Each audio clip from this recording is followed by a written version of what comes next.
Michael Wood, and I'm the Finance Director of Motiv8. It's really good to be here this evening. Just want to kick off by talking a little bit about our mission. Two aspects. Motiv8 exists to improve the life chances of young people and families. And why do we do this? We do this to reduce the risk of offending, antisocial behaviour, and the risk of disengagement from learning or employment. Just talking a little bit briefly about our business plan. We're in the process of finalising that, drawing up the detailed action plans for the 4 years from 2016 to 2020. First and foremost, what is Motiv8 about?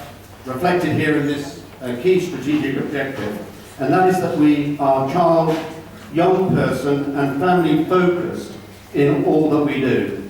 We deliver life chances that lead to positive outcomes. We have a skilled, healthy and flexible workforce.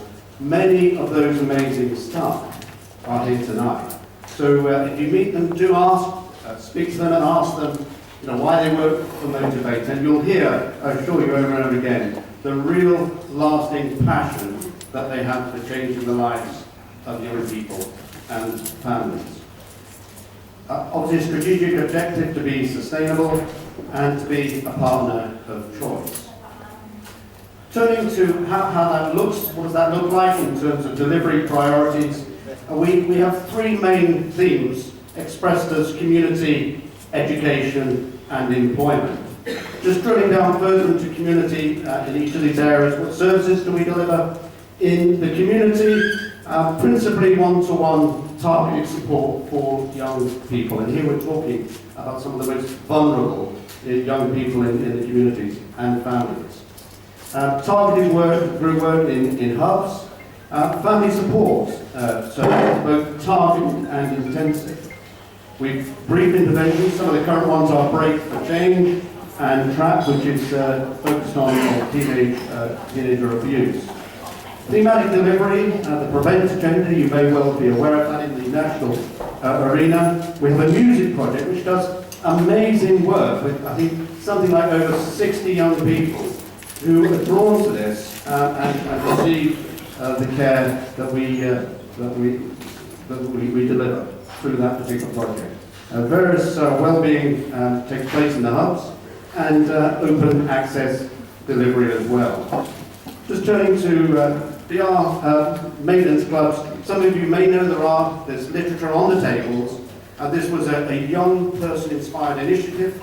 It's a wholly owned trading subsidiary, but really an extension of the primary delivery of the charity. And it creates real employment opportunities for apprentices, work placements. You may, those of you who live in Portsmouth, be aware of the shop that we have in Winston Churchill Avenue. We just recently opened another one in the dockyard, the Naval Dockyard. We have another one in Gosport. And this really has been the brainchild inspired by the leadership of our CEO, Charlie Ady. Unfortunately, he couldn't be with us tonight. But 3 years ago, there was nothing. There's now an established £250,000 business run principally by the young people, engaged in creating real jobs. The next area, main area, educational services.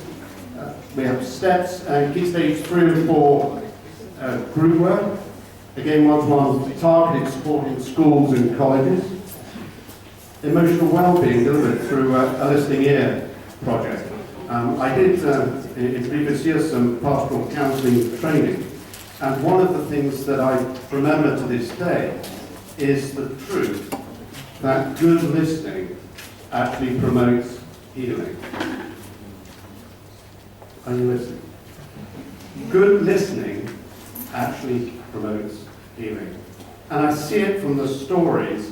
We've got something on our social media, and you can access these things via our website as well. And it's called Message to Motiv8. And it's young people willingly, obviously with their permission and consent, just saying, you know what, this was what I was like before, and this is what motivates the impact that it has had in my life. And you can see these words on a piece of paper. You'll see some of the quotes in the literature that's on the tables. But there's nothing like idle. in all the unique ways in which they talk. Just a young person, a family, member of a family. I'm just telling you as it is. Warms my heart, and encourage you to take a look at that, because I'm sure it'll warm your heart too, and it should be pretty sharp.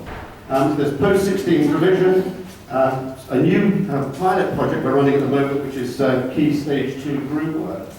Again, the Bicycle Recycle Maintenance Academy, in conjunction with Highbury College. That's almost completing its first pilot year. We're now running successfully another program. Again, real educational opportunities for young people. Turning to employment, we're providing information, advice, and guidance. We went through a matrix accreditation program and sailed through that again with the amazing staff with flying colours. Work experience and student placements, referred to those earlier on. Again, the VR traineeships and apprenticeships. Family support, helping adults into work. Really important stuff.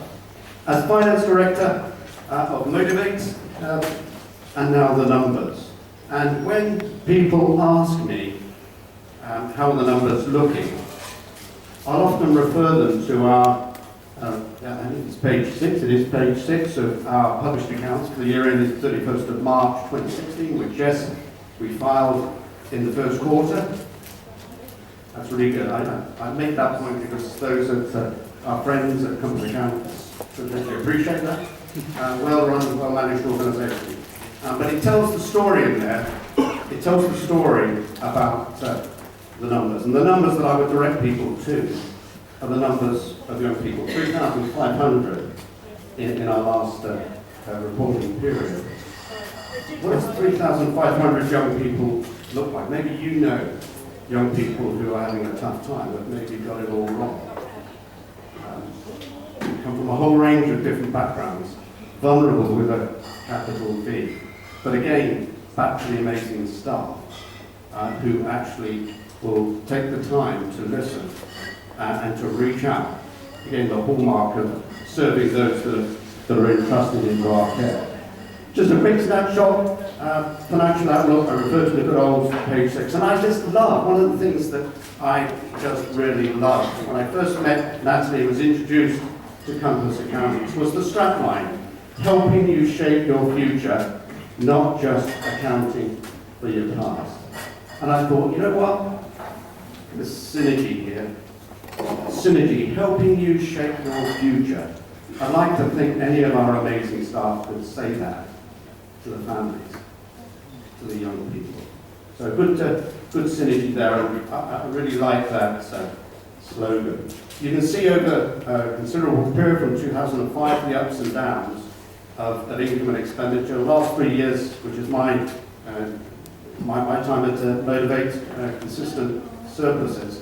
But that's about ensuring sustainability, because the strength of Motiv8 is our presence in the community and our medium to long-term presence in the community. We're unlike other agencies who are there and gone. And that is one of our key organisational strengths. Just want to look at, just again very briefly, opportunities in 2017 and beyond that we're facing at the moment. Great opportunities opening up with Hampshire County Council and the Family Support Service. Again, in the area of youth support service. Positive activities is something in Portsmouth. Great work that's actually taking place there, focused specifically on targeted one-to-one support. PCC reunification, what's that about? That's about foster young people being reintroduced to their families. And obviously there's a whole range of sensitivities and issues around there, but that's something that's a pilot that's happening in this area, and I see that as something being rolled out into other areas as well. The Office of the Crime, Police and Crime Commissioner, Youth and Crime Protection, real prevention, real opportunities there. Again, the STEPS program that is taking place in schools and outside schools in our locations. And again, where we see one-to-one targeted support, certainly traded services that are referred to as a big area of development. Again, VR education and employment programs. Very briefly looking at priorities for us in 2017-18, we're looking at increasing trading one-to-one services, developing steps, both key stage 3 and 4, from multiple venues. We're looking to secure family work across Motiv8, and hopefully you'll hear a lot more in the coming sort of months about that in the press. We're looking certainly to increase private income. Thank you, Natalie. Thank you, Companies Accountants. We're doing it well before 2017-18.